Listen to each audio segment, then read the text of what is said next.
بسم الله الرحمن الرحيم الحمد لله رب العالمين والصلاة والسلام على أشرف الأنبياء والمرسلين محمد رسول الله صلى الله عليه وعلى آله وصحبه وسلم تسليما كثيرا كثيرا أما بعد.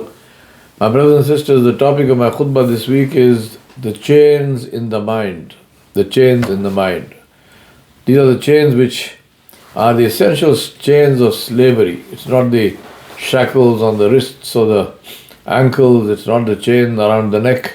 It is the chains in the mind that truly enslave people.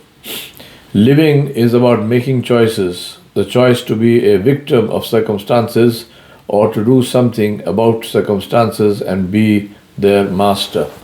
We are free to choose to be victims or masters, but the choices have different payoffs.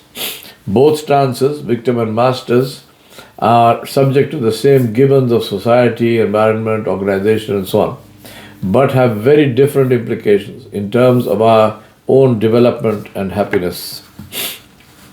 Victims complain about adversity, they think of excuses, blame others, lose hope, and perish.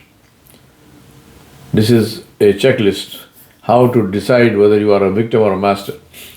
Victims complain about adversity and difficulties and trials and tribulations. They think of excuses, they blame others, and they lose hope and perish. Victims can be individuals or groups or communities or societies or nations. The victim's stance is the same: complain and blame others. Victims search for scapegoats, for someone to blame. They invent conspiracy theories. They have a siege mentality, complaining that the only reason they are in a mess is because everyone in the world is out to get them. They don't stop to think that no matter who they blame, their problems still exist, and that it is they and not whoever they blame that is suffering. Problems need solutions, not scapegoats. These are the chains in the mind which must be broken if we want to progress. Masters, on the other hand, are people who, when faced with difficulty and adversity, first look at themselves to see how and why they came to be in that situation. They own responsibility and then look for solutions to resolve that situation. They have the courage to try new ways, and so they win even if they fail. Masters recognize that whatever happens to them is at least in part, if not wholly, a result of the choices that they made, consciously or unconsciously. The result of what they chose to do or chose not to do. Consequently, if we recognize that we created the problem, then it follows logically that we can also create its solution. A master never says, "I can't." He or she says, "I haven't found a solution yet." And in that is a world of difference. The key question to ask, therefore, is, what do I need to do to become a master? What is the investment that I need to succeed? Free fall and flight feel the same in the beginning, but it is the end which spells the difference between life and death. One lands safely, the other one crashes and burns. Ignoring the laws of gravity and aerodynamics does not change the law or its result. Now take that story of Yusuf alayhi salam, for example, which has a political angle to it, which is almost never mentioned. Let me delve into that for a bit. His story is about how to live in a society with norms and values totally foreign and even antagonistic to our own, but to become hugely influential without changing your own ethics and values in any way. Yusuf alayhi salam went from being a slave and a prisoner to becoming the prime minister, the wazir, in the government of the pharaoh Sesostris I of Egypt. Sesostris I was the ruler of Egypt when Yusuf alayhi salam was sold as a slave in about 1681 BC. That's about 15 centuries before Julius Caesar came to power. So just to give you a perspective of time. Now he decided, the Pharaoh decided to appoint Yusuf alayhi salam as the Wazir to superintend the gathering of the grain during the 7 years of plenty and gave him extraordinary powers to do it. In the Bible, the statement is recorded of his farman. He said, "You shall be over my house, and all people shall be ruled according to your word. Only in regard to the throne will I be greater than you." The point that I want to make is that when Yusuf alayhi salam gained his freedom and he was cleared, his name was cleared of the slander that had been made against him, he didn't leave Egypt and return to Sham, where he had come from, but instead he offered his services to the king of Egypt, despite the differences in their beliefs. As a result, he was able to change the lives of his family and his people who came to live in Egypt once he was in power. Now he could do that for one reason alone: contribution. He showed the Pharaoh how he could be critically useful to Egypt. The result was massive power. Power comes with territory. Contribution defines territory. You want power? Contribute. As much as you contribute, will you become powerful. As of the last excuse me, as of the last data available, Muslim representation in the United States is less than 2%. This small percentage means that currently and in the foreseeable future, the Muslim voting bloc is likely to have minimal influence on policy matters. Despite this, the fairness of the system ensures that Muslims, like any other community, can become part of the governing structure, from schools and towns to state and federal levels. The most effective way to amplify the Muslim voice and opinion and viewpoint in the broader public space is to serve in public offices. If the goal of the Muslim community is to make its perspective heard, then the primary aim should be to elect more Muslims at all levels of governance. Given that it's not common for us to take this route, and it must become common, that's the first thing to do. But the second thing to do is that we must therefore encourage those who do and go out of our way to support them both morally and, more importantly, materially. In one word, participate. Let me ask you a question.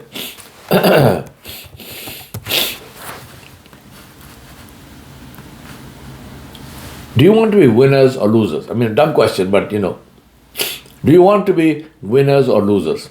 Now, winning and losing is about making choices. All choices have consequences. Not acting is also a choice and has its own consequences. It is not only about doing something, it's about doing the right thing at the right time. For that, we need to anticipate and plan and prepare and act. We must deal with uncertainty and be prepared for multiple likely scenarios. We must not only know how to win, but what to do after we win. Our history, the history of the Muslims, is littered with corpses of winners who didn't know what to do on the morning after. So their gains went to those who had a plan and simply came in and took over the gains. To illustrate, I was in Kruger Park in South Africa once, where I saw a hyena on an impala kill. I told my friends in the Land Cruiser we were traveling in to look for the leopard. Now they didn't understand. They said, leopard, I mean, this is a hyena. They looked at me puzzled. I told them, the hyena can't catch an impala, but a leopard can. So the hyena follows a hunting leopard and then rushes in to take the kill once the kill has been made. Now sure enough, we found a female leopard on a nearby branch, hopefully learning one of the most valuable lessons of life: what to do with your wins. You can't learn it after winning. You must learn it before the challenge and have a plan ready. I love statistics. Now, here are some statistics about think tanks. or global policy institutes as they are called. I quote from the article which I have referred to in the text of the khutbah. Every year, researchers at the University of Pennsylvania conduct an extensive analysis of think tanks around the world, publishing a report listing and ranking nearly 6,500 of them. On a country-by-country basis, the US has by far the most, with 1,872 think tanks, followed by 512 in China and 444 in the UK. Other countries listed in the chart are India, Germany, France, Argentina, Japan, Russia, and Canada. The research also ranked global think tanks by influence. In addition to having the most in any country, the United States is also home to some of the most influential think tanks. Out of the top 10, 5 are in the US, based first place goes to the Brookings Institute, followed by the French Institute of International Relations. Now ask how many think tanks or scenario planning think tanks are in the Muslim world. Ask how many are among American Muslims. Ask if ICNA, ISNA, AMJA, or any other such organizations have think tanks, and ask why not. Remember, the one who gets the kill is the one who plans, not the one who took the risk and made the kill. Without your own plan, you are working for someone else, though you may not know it. Experience doesn't come with the passing of time. It comes with what you do with what happened to you. It's not about simply getting old. It's about learning and conceptualizing life lessons and then leveraging them to get value-added results. Allah subhanahu wa ta'ala made the world. He made the rules. He sent a teacher. It is for us to learn and follow him. Which brings me to the question, are you a free person or are there chains in your mind? Now check. Here is the checklist for that to see if we have chains in our mind. Let me ask you, do you mow your lawn regularly to ensure that it always looks neat? Do you have a good relationship with your neighbors? Do you attend town hall meetings? Do you know the names of public officials in your town? Do you happily pay for public facilities, donate to public spaces like parks, volunteer for neighborhood watch, or first aid, first responders for the fire service and the police? Do you volunteer for do you volunteer to coach sports teams at schools or for any other service, especially if your children are not studying in that school? Do you volunteer as a foster parent? What is your reaction to jury duty? Do you like it or do you try to get out of it? Do you register and vote? Do you donate to soup kitchens and homeless shelters? Do you drive and park your car responsibly? I know that hurts, but that's a very important indicator of whether you are a free person or a slave in your mind. Now let me leave you to add to this list. I believe you get the drift. I believe that you understand what I'm trying to get at. And I hope you understand why I call this my checklist of freedom. In one line, free people do all of these things willingly and proudly with a sense of duty. People with enslaved minds try to avoid them until they are forced, and then they do them moaning, groaning, and complaining. Most of us ordinary Muslims come from a history of empire or colonialism. In both, we were slaves who had no say in decisions that affected us. We received government largesse or suffered oppression, but we had no way of influencing except rebellion. That came at a heavy cost. So we learned to keep our heads down and bear the difficulties and believe in a distorted version of sabr or patience, which has nothing to do with the Islamic reality. We were taught that to have sabr is to suffer in silence and beg Allah subhanahu wa ta'ala to change our world. The Quran tells us to make the maximum effort and then to make dua and rely on Allah subhanahu wa ta'ala. Rasulullah sallallahu alaihi wasallam exemplified this. Until we learn to follow the complete method, we cannot expect success. Let me share with you 3 secrets of success. 1. Our mind is like a fertile field. It doesn't care what you plant in it, but it will return to you whatever you plant. That is why what you read and watch and who you listen to are so important. They are the signposts of the direction your life is taking you.